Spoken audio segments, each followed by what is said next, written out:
இந்த பிளேயர்ஸ் இந்த ஜெர்சி நம்பர்லாம் யூஸ் பண்ணியிருக்காங்களா அப்படின்னு சொல்லிட்டு உங்களை ஆச்சரியப்பட வைக்கக்கூடிய 4 பிளேயர்ஸ் உடைய வித்தியாசமான Jersey numbers. Number 1 Virat Kohli. Virat கோலின்னு சொன்னாலே எல்லாருக்குமே நம்பர் 18 தான் ஞாபகம் வரும். ஏன்னா அவருடைய ஜெர்சி நம்பர் எப்பவுமே 18 தான் இருந்திருக்கு.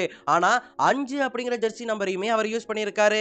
அதுவும் ஐபிஎல்ல 2008ல இருந்து 2010 வரைக்கும் 3 சீசன் ஆர்சிபிக்காக ஆடிட்டு இருக்கும்போது அவர் 5 அப்படிங்கிற ஜெர்சி நம்பரை தான் பயன்படுத்தி இருக்காரு. ஏன்னா அதே டீம்ல கேமரன் ஒயிட் இருந்தாரு. கேமரன் ஒயிட் 18 அப்படிங்கிற ஜெர்சி நம்பரை பயன்படுத்திட்டு இருந்தாரு. அதனால இவருக்கு 5 அப்படிங்கிற ஜெர்சி நம்பர் தான் கொடுத்திருந்தாங்க. ஆனா இதே காலகட்டத்தில் இந்தியாவுக்கு ஆடும்போது இவர் 18 அப்படிங்கிற ஜெர்சி நம்பரை யூஸ் பண்ணியிருந்தாரு. சோ விராட் கோலி 5 அப்படிங்கிற ஜெர்சி நம்பரையும் யூஸ் பண்ணியிருக்காரு. இது ஞாபகம் இருக்கிறவங்க மறக்காம கமெண்ட்ல சொல்லுங்க. இது உங்களுக்கு ஞாபகம் இருக்கா அப்படின்னு சொல்லிட்டு. நம்பர் 2 சச்சின் டெண்டுல்கர். சச்சின் டெண்டுல்கர்னு சொன்னாலே 10ஆம் நம்பர் ஜெர்சி தான் எல்லாருக்குமே ஞாபகம் வரும். ஆனா அவர் 2 தடவை ஜெர்சி நம்பர்ஸை மாத்தி இருக்காரு.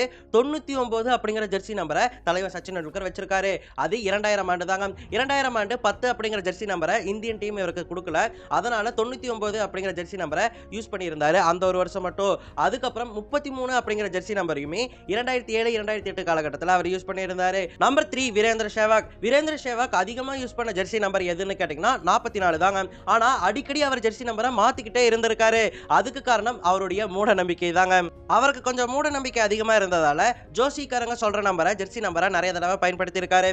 அப்படி 44ன்னு இருந்தப்போ 46 அவருடைய ஜெர்சி நம்பரை ஒரு தடவை மாத்தினாரு. அந்த 46 அவங்க அம்மாவுக்கு ரொம்பவே பிடிச்சு போச்சு. அதுக்கப்புறம் கல்யாணம் ஆனதுக்கு அப்புறம் அவருடைய ஒய்ஃபான ஆர்த்தி என்ன சொல்லியிருக்காங்கன்னா, நீ 2 அப்படிங்கிற ஜெர்சி நம்பர் வச்சுக்கோ அப்படின்னு சொல்லிட்டு சொல்லியிருக்காங்க.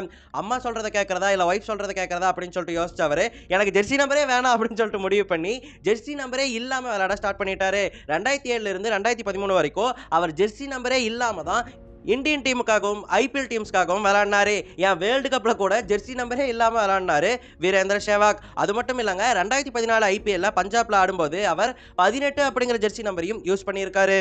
நம்பர் 4 ஹர்திக் பாண்டியா. ஹர்திக் பாண்டியா இப்போ 33 அப்படிங்கிற ஜெர்சி நம்பர் யூஸ் பண்ணிட்டு இருக்காரு. ஆனா அவர் முதல் முறையா ஓடிஐ போட்டி ஒன்றில் அறிமுகமானாரு.